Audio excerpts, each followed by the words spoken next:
Good evening, everyone, and welcome to Evolve and Elevate with Erica. We're so glad that you're with us here once again on this wonderful Monday evening. We thank you so much for joining us. And of course, I have with me the dynamic Miss Alicia Johnson has come back with us one more time, and we praise God for it. And we're so thankful that she is here with us today. We are still in the subject of self awareness. Tonight's topic, we're going to be diving into how to unlearn dysfunction and identifying our strengths and weaknesses God's way. So we know that dysfunction is something that we kind of operate in unknowingly for a period of time, maybe in our lives. And it wasn't until we got sober minded or in a place where we saw someone operate in authenticity and operate in a place of their true self that we realized that we had some dysfunctional habits in our lives. And sometimes we carry these through coping mechanisms, different traumas and things that we may have had in the past. So as you're coming in tonight, we thank you so much for joining us. Please share, please like, please tag someone to join the conversation with us tonight.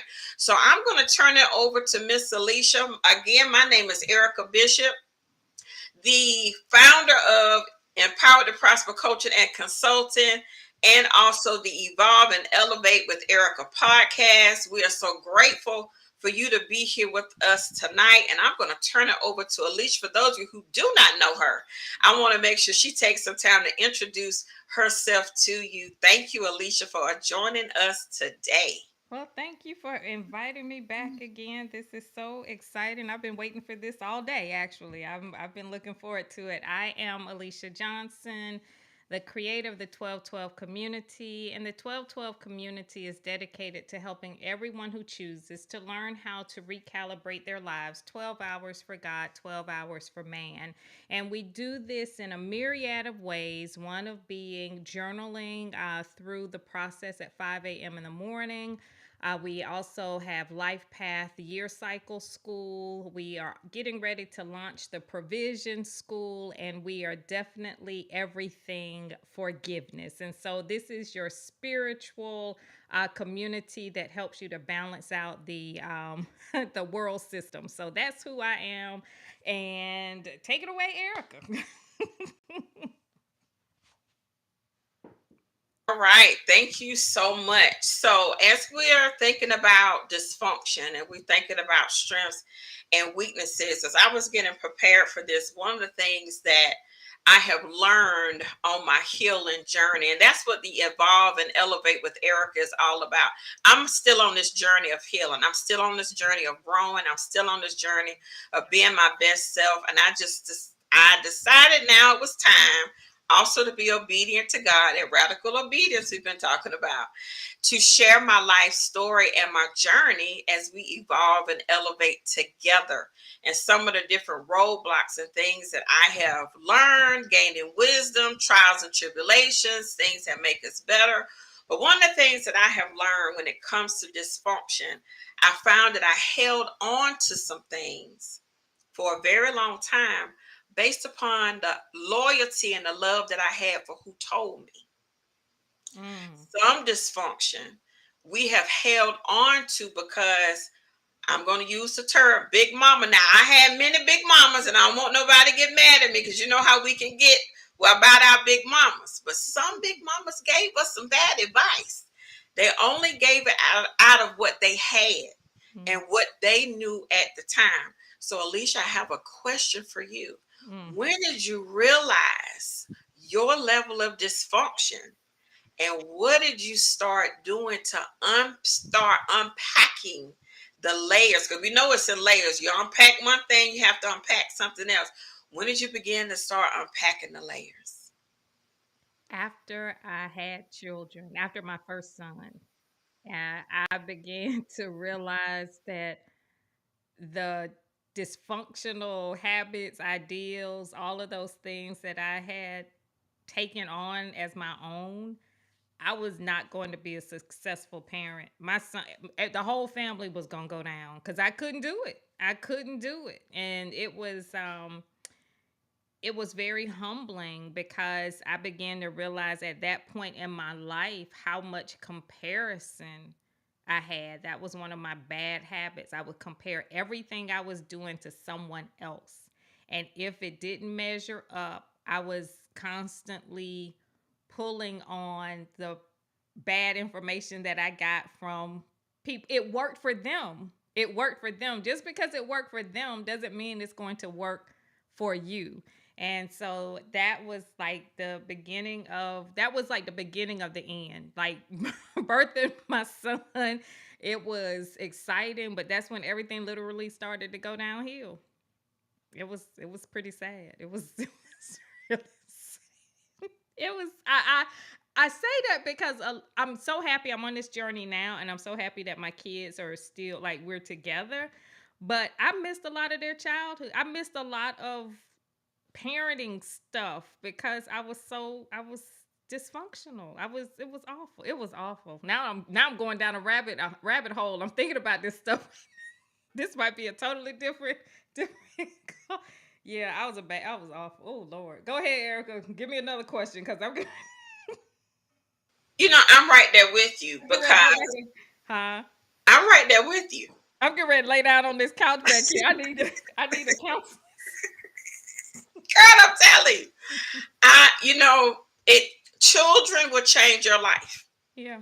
And so much more than you think, because they are true mirrors of who you are, Mhm. especially when they get around 2 and 3 and their personality is coming together and they're picking up on the environment that they've been brought up in, and they are quick. Now, Mhm. one thing I love about children, they operate nothing but truth. We talked about Mhm. truth last week. They operate a complete truth, and they give it right back to you. I remember the first time I asked my son how I looked in an outfit, and he was quick to say fat. I was like, oh my God. So, it was one of those things that children become such a mirror for you. And I made so many vows that I would never do this, that, and so, because of what I grew up in and what I said I didn't like. And I found myself as a parent doing those same things. And it was Mhm. like, oh, and you said you weren't gonna do that, huh? And it Mhm. and it shows up. And then you have to get to a place where, as I grew in this journey, I had to apologize to my children because I had said I didn't know any better. I did the wrong thing. Please Mhm. forgive me, because Mhm. we don't realize some of the things that we have said and done, and we think just as a parent, children are supposed to just take it, and they're not, because we know and understand that as we've grown and we've had our experiences, there's some things that were said to us that hurt us. There's some things that we're still holding on to that happened to us as children, as teenagers, with a confrontation with our parents that has stressed our relationships. Mhm. So I'm gonna take a pause because I think you got something you want to share. No, I just this whole topic. I had an idea of unlearning dysfunction and identifying strengths and weaknesses. I had an idea, but now it's like all of this other stuff is coming up. Um, just thinking about this is why for me forgiveness is such an important tool as it relates to identifying and unlearning the dysfunction, because that was one thing I was so grateful for, like before my dad transitioned, that I was personally able to release him of a lot of the dysfunctions that were present in my life. And not necessarily that he made, I mean, it was a strange dynamic, but I made peace with him enough so that I wouldn't have to carry it after his transition. But it was like during that time period, especially towards the end, you're going to deal with your dysfunction one way or the other. You're going to deal with it knowingly, unknowingly, or you're going to be forced to deal with it at the end of life. I have been privileged to be in the presence of people, several people as they transition. And if you don't deal with your dysfunction during the course of life, at the end, it's going to all come out. Listen, what I did, that was wrong. I shouldn't have done that. I want to apologize for this. I'm like, oh my gosh. You've been holding this in all this time, all of the things that you knew, all of the things. I'm like, Lord, don't let that be me. I don't want to waste my last few days here on this earth trying to correct things or release things that I know need to be released now. That's a special kind of dysfunction. That's a special kind of. It's a lot to unpack. It It's a lot to is. unpack at one time, and I don't know about you. We can't delay unpacking things. You know, we go on trips, and the suitcase sits over in the corner for about 2 3 weeks until we need something out of it, and then we decide that we need to unpack it. We have to take the time to unpack the things that we have allowed to lie dormant, and some things we've even forgotten about. Mm-hmm. And we talked last week about operating in that place of truth. And when you operate in truth, you don't have to hold on to these layers of things. So when you free yourself, you spend your life making memories and Mm-hmm. enjoying them for however long it's going to be, instead of finding yourself trying to run around the world. We see them in movies all the time. Everybody trying to run around the world and make amends with people and find them and fix it and do it. But we need to do it now, because we don't know when, the day or the hour, when we're going to have time. We don't really have time. But to Mm-hmm. make amends first with ourselves, I had to apologize to me for my dysfunction and Mm-hmm. even the stuff that I created, because I found myself even living in a place when I was unhealed, living in a place of self sabotage Mm-hmm. and creating extra dysfunction Mm-hmm. because I didn't want to deal with what I knew I had to confront, which was some things that I was trying to be in denial of. So my Mm-hmm. next question is, when you got to a place where you were beginning to become coming to yourself and becoming more sober minded, what were some of the first things you did in changing some of the things that you had that was part of your normal life then, that you had to consciously say, I need to shift this to come out of dysfunction? It was every area of my life. Every area of my life was dysfunctional. Every area. And when I say when, and then you have to define dysfunction for yourself. Some of the things that I considered dysfunctional, they look fine to other people.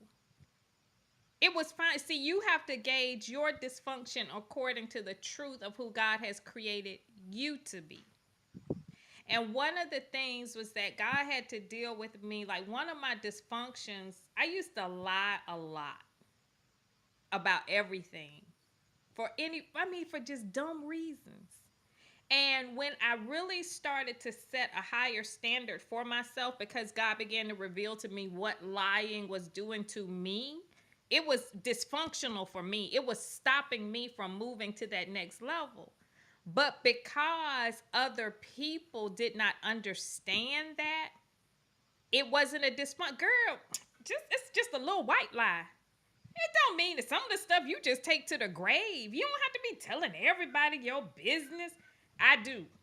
I have to live a certain way. I have to do this because of where God is taking me. So, what may not be dysfunctional for you, for someone else, may be a big deal for you. And so, every area of my life, I was dysfunctional in my finances. I was dysfunctional in my marriage, in my relationship with my husband. I was dysfunctional as a parent. It was just like God the foundation was just torn down. It was awful. it was awful. So I had to address every area, every single area. Lying being the first one. Yes. Mine was talking too much. And here I am with a podcast. Well, no, Mine you're was doing it talking right though. I'm doing it right. And I'm Mhm. gonna tell you, the Holy Spirit will always tell you where you are, Mhm. because it was the talking too much was a link to the um um being approved by other people Mm. and accepted, Right. because that was rooted in abandonment and the Mm. fear of rejection. Mhm. All of it is linked. One thing is linked to the next. And Right. so there are times when you're talking to people and you want to get to know people and you try to open up and you're so messy, Lord Jesus. You're looking crazy. And I would be talking and I could hear the Holy Spirit saying, "Now, why did you say that? Like, shut up. Like, what are you saying? Like, why did you have to tell them? Are you just telling all your business to try to make yourself look Look good? Because good. Yep. to, Yep. so that they could accept you. And I'm having a long dialogue with the Holy Spirit, and you'd be like, why? Like, what did that do for you? And when I went through my season, I shared this before, of studying to be quiet, Mm. not giving a response, not saying anything. I had to be quiet to shift, one, my language to myself, and two, to hear what people were really saying to me. Mhm. Not listening just to respond, Oh. but really listening to what they were saying and not saying, so that my discernment could grow. Right. And in that process, I really began to see, you really, these people that you trying to get approval from, honey, they ain't thinking about you, know that they really like you. Mm-mm. Mm-mm. That's not your group of people, Right. because that's not the person I've called you to be. So even in that began to start unraveling this image Right. that I had portrayed and put out there, that was also a part of, that was trying to hold up the dysfunction of what we talked about a couple of episodes ago, about the illusion that Mhm. you're trying to hold on to. Mhm. Yep. So I'm gonna turn it back over to you. Mm. It's God began to deal with me like I used to have that like approval addiction. Hmm. I couldn't do anything. Like this work that I do right now, if I had been the person that I was before, I wouldn't do anything because it was like right now, like I have my baseball cap on. I have like this is my go-to. I'm working from home right now. I'm like, I'm not trying to impress anybody. I'm not trying to do any of those things. It's all about the work that God is having me to do. But for the longest time, there's no way I would have shown up like this. Like, I don't know, Erica, is this so? Should I? Can I? Should give me about 10 more minutes. Let me run up and get myself together. Does this look okay? Is this all right? Is this? I couldn't do anything without someone's approval. I couldn't cook a meal without. Does that taste all right? Does it taste okay? If I bought some, I didn't know it got so bad that I'll never forget. I had this woman come over because I wanted some help with like interior design. Erica, it was so bad that she was like, "What's your favorite color?" I don't know. I didn't know what my favorite. She was like, "Well, what type of style do you like?" I don't know. Well, what's your goal? I don't know.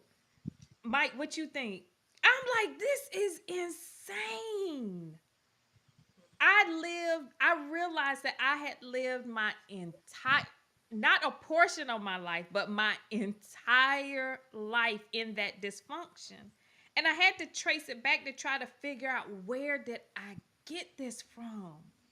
And from childhood. It was because of, first of all, my stature, because I was tiny. And so, because I was tiny, I needed help with a lot of things.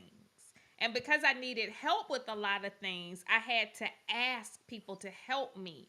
And so, in order to get the help that I needed, it always had to be in alignment with what that person was willing to do. And so, I learned at an early age how to manipulate the system to get what I wanted to have done, but not necessarily because I want. It was the weirdest thing, just to get things done, just to see if I could get it done. Not that I wanted it, just to see if I could get people to do it for me.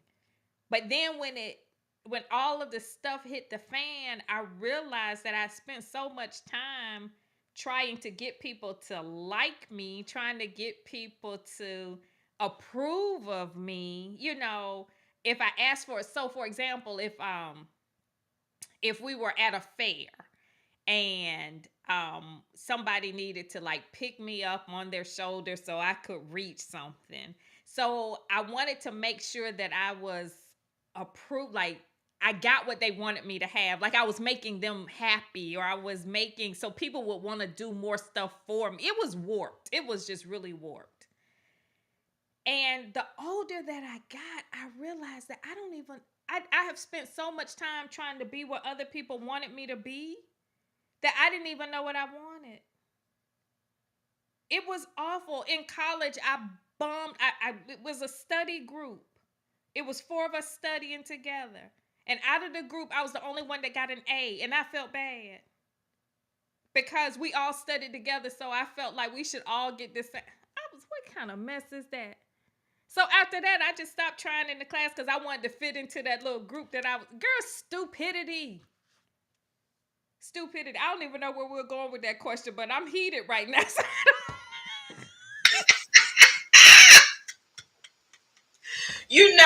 It's so Oh good my because God. that triggered a thought for me. Oh When I my God. purchased my first home, I didn't tell anybody I was buying a house. My Holy Spirit told me, shut your mouth, don't say anything. I would go by the house every day to see how it was going while they were building it, and so on and so forth. But when you talk about understanding what you like and what you want, I had to make all the decisions. It wasn't for me to ask anyone. And that was a part of breaking me out of that approval thing. And after I got the house decorated, everything, and God was, you have your quiet moments. He was like, now look around. He said, this is who you are. That you put yourself in this house. You didn't ask anybody about it. He said, I need you to see that you are creative, you are colorful, because I had spent so much time, like you said, trying to be other things and Right. trying to, especially with the whole ministry thing, girl, the white hats and the white dresses. Oh God, them little shiny suits, my Lord. Oh God, I'm so glad I'm delivered. That's a whole nother situation. Sitting on the front row, that's a whole nother situation. I had to value me. Girl. I had to value me and what I like and say, no, I don't like this. Yes, I do like this. And not to even be concerned about whether or not you liked it. I liked it. Okay, And look. I got one for you. come on, come on, I'm come on one. on. I'm on one. I'm on. Okay, so this is how crazy this thing. This is why I cannot wait. Like this part of my life is shifting. Like everything is shifting. Like everything that I am doing because I desire it. God has placed it within me. I don't care what people think. You Yes, either get on, you either with it or you not. I'm not changing. I'm not changing. So this house that we have right here, God brought this to my girl. I almost passed out. When we were small, my grandmother, she was a domestic, so she worked for a couple of families. And we would always get hand-me-downs from they were rich, rich families. And so it was nice stuff, but still it was secondhand stuff. I'll never forget this dollhouse my big mama brought home. It was nice. And you open it up. You've known the colonials. And you walk in, you open it up, and you have the two levels and the kitchen and the this and the that. I was walking around my neighborhood one day, And God said, "You bought your dollhouse." This house, when I stood on the street, I said, "I be damned." Are you kidding me? Wow. God said, once we're done with this, I am released. Like this was like this when I thought back on that house, it's like when you if you literally split our house in half and you opened it up like that cologne, that's the house. Wow. And then on top of that, I went to reach in my cabinet to pull out some dishes, and these were the pots and pans I used to play with as a kid. The stainless steel, like the I said, "Oh my God, I'm living in my dollhouse. I'm living in my hand-me-down." My grand and God was like, "I needed you to see this. I needed you because this, like, it broke something open in me. It was My just so powerful. Like, girl. my next move is gonna be so outside of the, like, this is like Mike and I is like, this is not our dream home. Like, this is the Ooh, home where we kind of how can I put it, heal the nightmares. But this yes. was all part of that cycle in my life where Yes. everything was attached to something else. Like, God is like, "Behold, I do a new thing. I'm going to do a new thing in this house, but I need you to see and understand what this house represents." I was like, "Oh my God." You know you're gonna make me run down the street. Okay. I'm about to jump out the window, fly, and run down the street. Let me tell you something. Let's talk about transition real quick. It just hit me. There are some things that happen in our lives when we're coming out of a place of dysfunction and we're learning and we're growing and we're healing. There are some times where God will push you quicker than you want to go.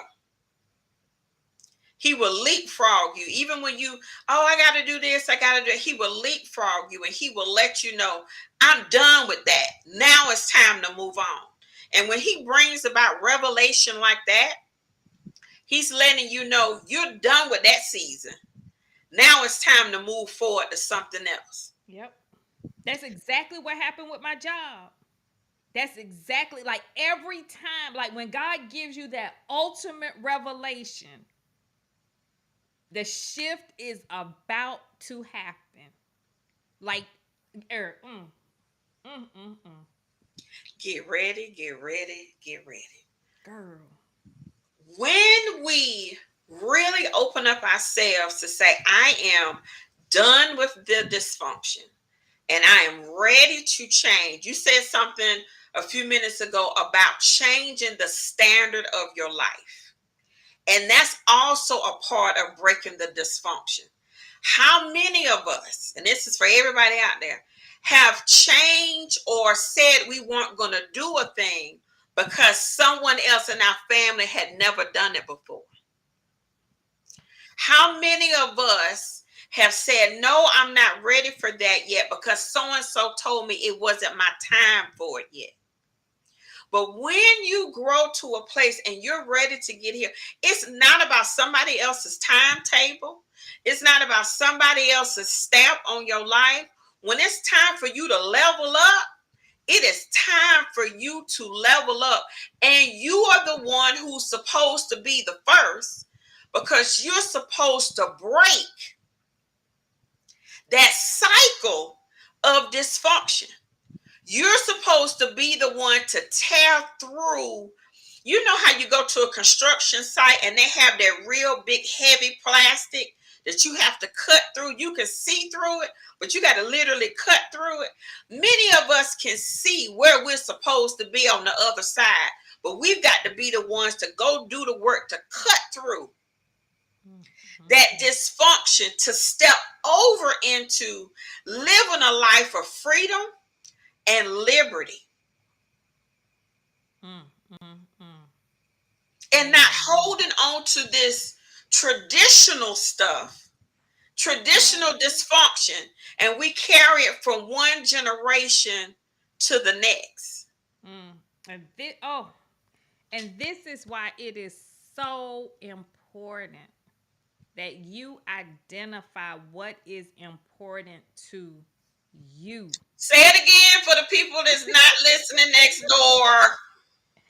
You have got to do what is important to you. And this is why, for me, God has just like really opened me up to realize, like, for me, the most important thing to me is to be well provided for. Mhm. Provision is very important to me. And because provision is very important to me, it's important that I live a life that affords me the opportunity to be well provided for. And what that means is that I have to hold relationships at a very high standard. Oh, And let's open that up. Open that up. and the reason I say that is because once you identify what your priorities are, then you have to start to live accordingly. If I were to sit and listen to the world and what the world tells me, all of my relationships would be ruined. Mhm. Because the world wants you to push through relationships to get through to the money. The Mhm. world wants you to, how can I put it, bow down to titles and to prosperity and to things that look like they have power. Mhm. And for me, and this was like the when I began to really solidify this for me, my life began to open up Mhm. because I was trying to build my God made life based on worldly requirements. And Mm. that's not going to work. It's not. But once you establish, but see, this is the thing. If your priority is money, then you do what you have to do to get that money. But if your priority is something different than that, then people that are looking for money are going to think that you are dysfunctional. Like people, I have heard so many, you're not coachable. You're Mm. not, you're not listening. You're not. And it used to bother me in the beginning, but God was like, your standards are different. Yes. Build relationships and not funnels. Oops. Build, honey, I want to travel and I want to do all of these things. And God said, you can, and you don't have to compromise who you are one iota. And when God opened this up for me, Erica, oh my God, let me tell you, we started traveling and doing stuff. And God was like, the people that are chasing money, that's all they'll have. Come on. But you are doing something different. So I'll never forget, I was in New Orleans. This was a few years ago. I was in New Orleans. And I just posted, hey, I'm in the French Quarter, wherever we were. Mhm. People from New Orleans that are in the community were reaching out to, are you free? We want to take, can you meet us here so we can take you to dinner? Can you meet us here so we can do this?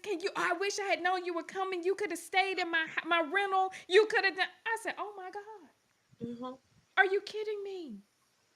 God was like, if you concentrate on the standards that matter to you, you will never have to worry about where you will lay your head, no matter where you go across this beautiful planet. But I've got to stand firm to the truth of who God has created me to be. Yes. But that looks dysfunctional to a lot of people because I'm concentrating more on building the relationships versus having the money in the bank. I can't talk to the money in my bank. Mm-mm. I can't have dinner with the money in my bank. I can buy the dinner, but I can't talk to the money. Mhm. I want real relationship. Mhm. And that was something that was huge for me when I really put my foot down. And that makes you look crazy. Mhm. It makes you look crazy. But dysfunction, sometimes godly dysfunction is different than worldly dysfunction. So Yes, let's qualify. let's make that very clear. Very clear. Because we settle ourselves on what success looks like in the world. And that can be dysfunctional. That You know is how many dysfunctional. people you know how many people are driving themselves crazy trying to look successful. Mhm. I had someone ask me something the other day. They said, "When do you feel that you're going to be successful?" I said, "I already am. Thank you. At Thank this you. level that I am a success Right. because I'm making decisions based upon what God told me to do, and I'm good with where I am. I am successful. Now, am I a full-time entrepreneur? No, I'm not. That's not my desire right now. Thank I you. own my business and I'm very successful in the career that I have because Yeah. God told me that I have to be in the workplace because that's part of my assignment. I'm supposed to be in the Thank workplace you. Thank because you. I am one who's supposed to be bringing what it is that He wants me to do to the people at work, Thank you. as well as He's given me this platform. So right now, I have two things that I'm doing, well, several things that I'm doing, but this in this season, this is my level of success. And as long as it's not stressing you out, I like love it. that's the point. And this is why a lot of times I am so shoot talking about dysfunction. You know how many people have told me, you can probably just go and quit your job and just do this full time. No, not Alicia Johnson, because see, I know how God has created me. And I know for a fact Mhm. that heaven requires me to have discipline and organization encoded in everything that I do. Alicia Johnson, left to her own devices, would be a hot mess Mhm. because heaven knows that without that discipline and organization, I would be a dysfunctional everything. But you have to understand the truth of who you are and don't let people talk you out of it. God specifically told me, don't stress your money out. Don't stress your money out. Like that is probably one of the most dysfunctional things that people do is that they put too much weight or too much responsibility on the beginning phase of the work. Mhm. You have started out like people crack me up. It's like I want you to pay me $500 an hour. Are you making $500 an hour in the world? Are you making $500 an hour in the world? At least give yourself the grace to at least match what you're doing in the world first. Like, let that be your first assignment. Like, a lot of our dysfunction comes because we are trying to do things that other people aren't even capable of doing. So But we that feel, go ahead. I mean, real quick, and I'm sorry to interrupt because I want you to. No, no, That let's is the go. definition of despising small beginnings. Yes, ma'am. Hmm. Stressing your money out Hmm. is despising your small beginnings. Go ahead. No, and this is where a lot of people add dysfunction on top of their dysfunction. Hmm. Because a lot of times you've heard it, I've heard it. People want to leave their day gigs so that they can do what they want to do. I'm tired of people telling me what to do. If I want to take leave, I want to take leave. If I want to do this, I want to do that. And I used to be that person. And I used to be that person because I was operating in dysfunction. Hmm. God said the only reason you're frustrated on your job is because you're not doing what you're supposed to be doing. Ooh, put a billboard up. Put a billboard up. You're not doing what you're supposed to be doing. Mhm. I was stressing myself out at work because I was dysfunctional at work. Mhm. I knew when deadlines were. I knew when this was supposed to happen. I knew when that was. I don't want to do it. Who they think they are telling me to do. And then when all of the Mhm. stuff hit the fan, then I'm mad. Well, why they asking for this? And what they gave you the date. They're asking for it because it's the due date. They're asking for it because this is your job. They're asking for it because this is what they're paying you for. Honey, when God released me, and see, this is the other thing.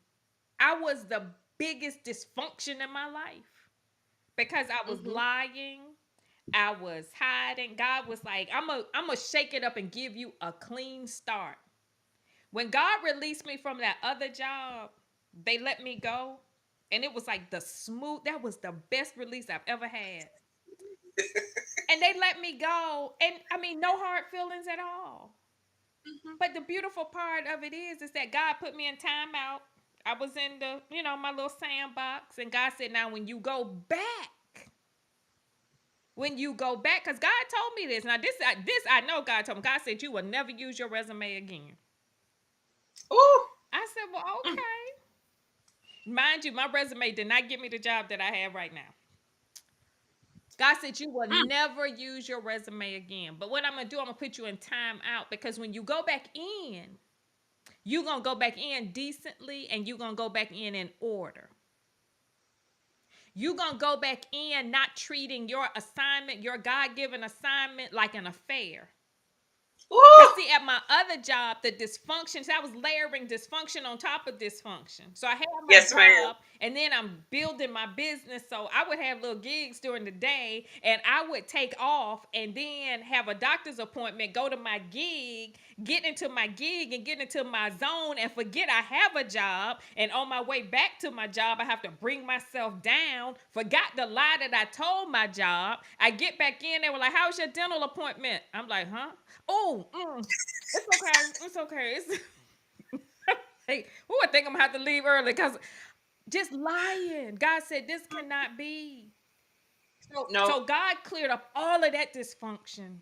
And when I started Mhm. this gig that I have right now, honey, God cleared this thing up. So everybody at my job knows what I do. When Yes, I ma'am. take time off, they like, "What, you got an event this weekend? What's going on? What you Yes, doing?" ma'am. I'm like, Yes, "Oh ma'am. my God, set that up because God does not will not honor your dysfunction. He won't.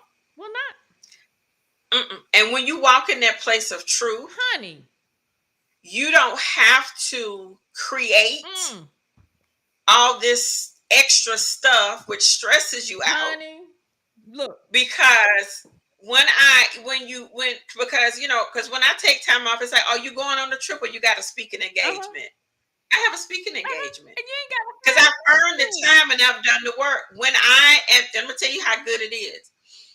I one year when I started my publishing company, I made books for everybody at work That's what I'm talking and gave them notebooks as a Christmas gift. Oh, this is from, oh, what you did? Yes, I'm on Amazon.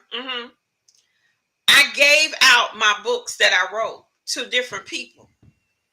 So it's no. Yes, I'm an author. I'm a coach, certified in emotional intelligence. I gave them the books, the workbook, the journal, the whole nine. So there is no question about what I'm doing and who I am, because remember, we have to be a product of the about. product. Girl, So I'm showing up as the product every day. girl, And as I'm leading people out of the authenticity of what I have been called to do. So I don't have to hide. What you see is what you girl, get. girl. Okay, look. So we got a new director, and so he wanted to meet everybody, right? Let me tell you. Hold on 1 second. So this is me. He said, "So what do you do?" And I have my whole bookshelf because that computer faces my bookshelf. So I'm up there showing. I say, "See, I create journals. I like this is one of my favorites. Do you like her? Is she cute? Is she cute?" And I was like, I was just going through the book. And I said, "See that?" He said, "All of those you've created, those journals?" I said, "Yes." And he said, "Oh my goodness." He was like, "This is amazing." And then look. Then he said, I have some people that like the journal. Can I share your information? No, you cannot. I ain't that free yet. I ain't that free. I am not that free. But the fact that I was able to share a part of me that is authentically who I am, and then that helps them to know that you have so much more value. It's Yes. like it Oh, puts you in a different place. Like, don't get me mhm, wrong, I like the job, I like the people, and I'm learning so much. See, when you operate in dysfunction, you don't realize the blessings that are in front of you. When you shift and remove yourself from that dysfunction, honey, do you know how many training classes they pay for that you can just take because the firm is so huge? It's like, yeah, I'm gonna sign up for this one, I'm gonna sign up for that one, I'm gonna learn how to do this, I'm gonna learn. Come on now. mhm. Before I'm like, Oh, who he's been. got time for that? Who got time to be doing it? I do, because it's gonna help me. I'm gonna do that. I'm gonna learn. Mhm, Honey, mhm, don't let your dysfunction keep you away from your blessing. mm-mm. Don't let it do. Mm-mm. My God. And it will, because you box yourself in out of limiting yourself when God wants you to live an unlimited life. Mm. Dysfunction limits us and keeps us from flourishing and thriving in certain places. I'm going to share something with you that blessed me this week. Mm. And we talked about it on Leslie's Live. Mm. Carolyn Wanger. She's the CEO of Essence. Y'all know the Essence Fest is going on right now. Mm. And she used to work for my current employer. I'm going to leave the names out. Mm.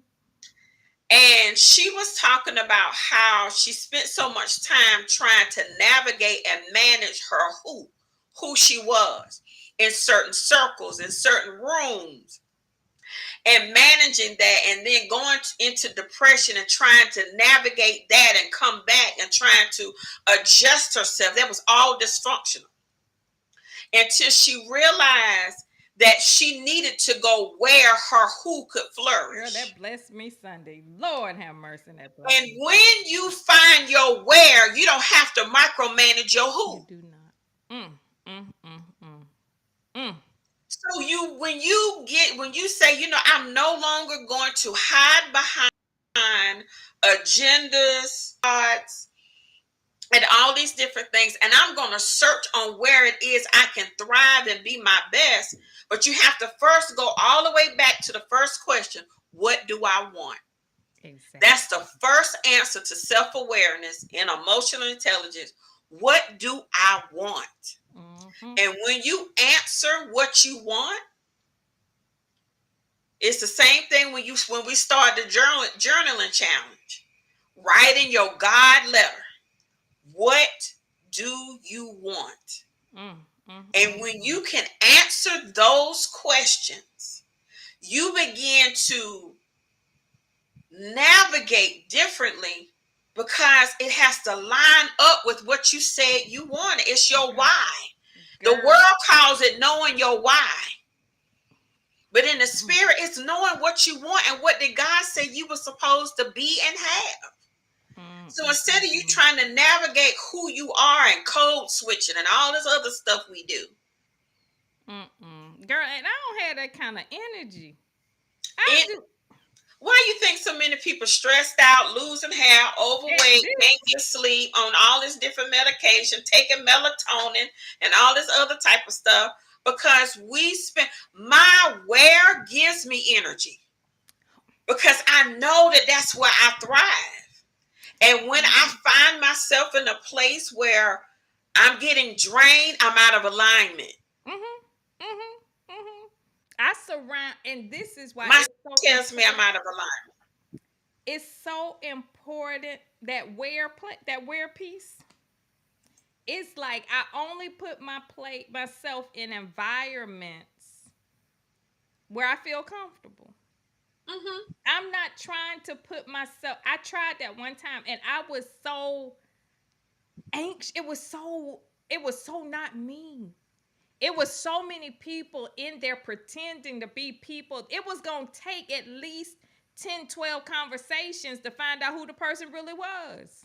Mm-hmm.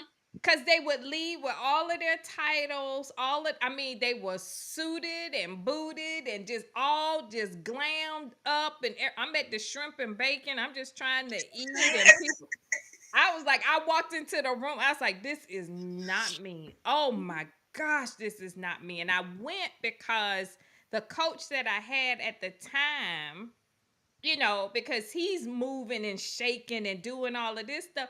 And then God was like, be honest. Be honest. Would you even hang around him? I was like, yeah, no. I mean, it was just so funny to me. Like outside of this coaching environment, we would not hang in the same circles. I am not going to create a life that I need to run from. That's what you do in the world. You Yes. have a job those are my coworkers there. I don't be hanging out with them. I am not going to consciously create an environment for myself that I don't want to be in. I am not going to surround myself with a team that I don't like. I'm not going to do business with people that I don't care about. And that's the thing I'm constantly gauging. Like if I'm working with somebody and they stressing me out, I take note, and you don't ever have to worry about Alicia Johnson again. That's why I'm like, when we cross paths, I was like, I like her. Like I was just because you're polished and poised, but you're fun. Like I was just like, I like her. And it's like everyone that I'm connected with, there has to be such a level of comfort that work and fun feel the same. Yes. I can't be around high stress people. I can't be around people that it's all about the bottom line. Heck, we all want the money, but at the end of it, I'd rather have a relationship. Mm-hmm. The money will come, Mm-hmm. but if I have to watch my back and if I can't feel comfortable around you and if I can't rely on you, Mm-hmm. honey, it's no need for it. And I that's want. why a lot of people are that dysfunctional that They are. I want to give credit where credit is due. Raj, she comes up with so many wonderful sayings. It's called relational currency. relational currency. Hallelujah. That in itself is currency. Is the relationships, Mm-mm. because with relationships comes favor, especially when they're God ordained. Honey. And God has put that thing together. That will do more than any type of money you could ever have. It's Mm-mm. relational currency. And think about it, Erica. Think about it. God intentionally holds back the money to see what you made of. Ooh. God Let me. intentionally holds back the money to see what you're made of. So that is confirmation that I heard God right yesterday. All This is right. what this is what He told me. He said, "Are you the right person at the right time for the blessing? Oh my God. Mm, mm, mm, mm. Have you matured and grown into what it is that I have for you?" He said, "Are you the right person at this right time for this right blessing?" My God. My God. So when we get out of this place of dysfunction, everything unlocks in our lives. It really does. It really does. Everything unlocks. At this point in our life, like this, like I've shared, I'm an open book as it relates to the stuff that we've been through.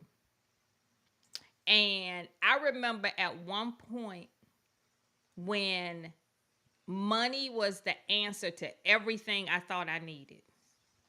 If I could just get the right amount of money, then it'll be okay. If I could just do this, it'll be okay. If I could just do that, it'll be okay. When God turned my bank account into the lottery in reverse, I ain't never seen an account this low. It was like negative. It was some crazy, Eric. I got the print screen. I printed it out because I was like, ain't nobody on earth gonna believe it. It was like a negative. My bank account was like a negative $10,000. Negative $10,000. That was insane. I was like, I ain't paying this. I'm like, they just gonna like. It was ridiculous. It was fees on top of. It was crazy.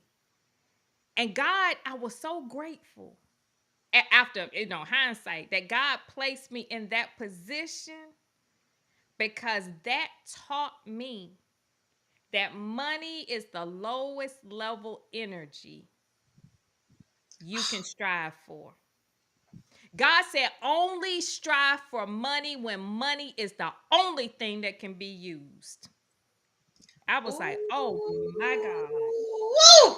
At this point in my life, when I tell you that God is absolutely amazing, at this point in my life, if Alicia Johnson ever needed to play her crazy card, this would be the time. This would be the time. I am sleeping better than I've ever slept. I am dreaming better than I have ever dreamt. I'm like, only God in heaven, because I have overcome all of the dysfunctions that made me think that money was the only way. Mm. All of the dysfunctions that made me think that when life throws a curveball at you, that you got to crumble. Mm. All of the dysfunctions that made me think that when God takes something away from you, that you've done something wrong. Come Mm. on now. Mm. When you eliminate all of those dysfunctions, oh Mm. my God.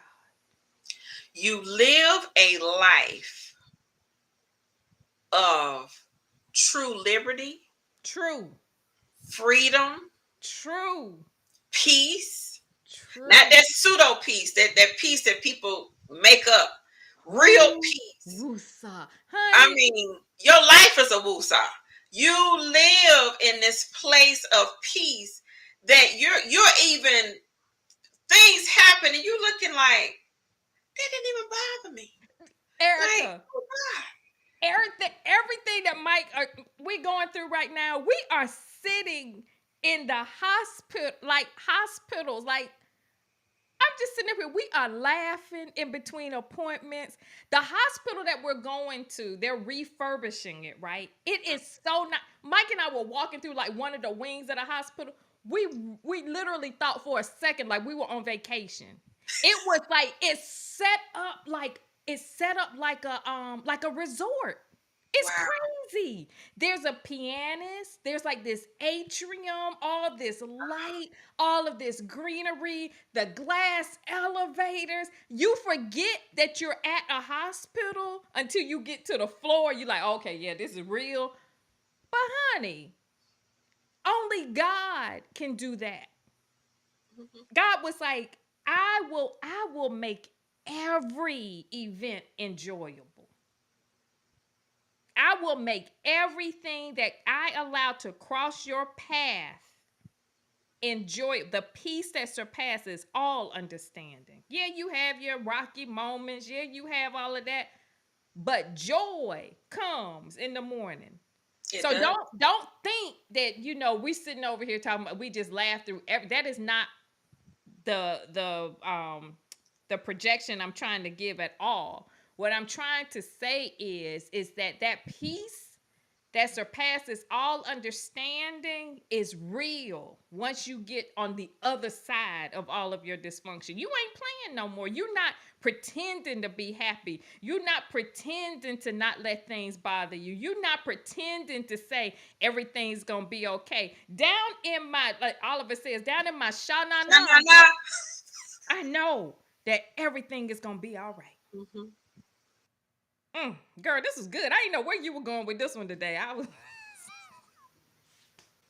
You know what? It went where it was supposed to go. It went exactly where it's supposed to go. And we are at our time. I tell you, time goes so fast. And I hate Mm. that it's already over. I hope it was as good for you as it was good for us. We're going to do a part two to this because we didn't even get into the strengths and the weaknesses. We diving into the whole thing about dysfunction, and we have a lot more to unpack. So please keep giving your comments. Please ask any questions. I would definitely respond. And if you would like to be a part of the Evolve and Elevate with Erica conversation, make sure you message me. I'm going to have a link to a form out there so that you can be a part of this conversation. And I hope that you will share with someone, tag someone, but please make sure you go to the YouTube page and you subscribe and also like. Reach out to myself or Alicia. We have a couple more weeks left in the declutter challenge in the 12-12 community. Look at here. Decluttering helps you to get past your dysfunction because some of us are hoarding some things Mm. that's My causing us God. to stay dysfunctional. My And if God. you're ready to start your new life, reach out to me for the Embrace Your New Life Challenge. As a coach, I'm more than happy to help you as well. Thank you all so much for joining us for Evolve and Elevate. And remember that you can live your best life by moving on the other side of dysfunction. Love you all so much. Enjoy and have a great, great evening.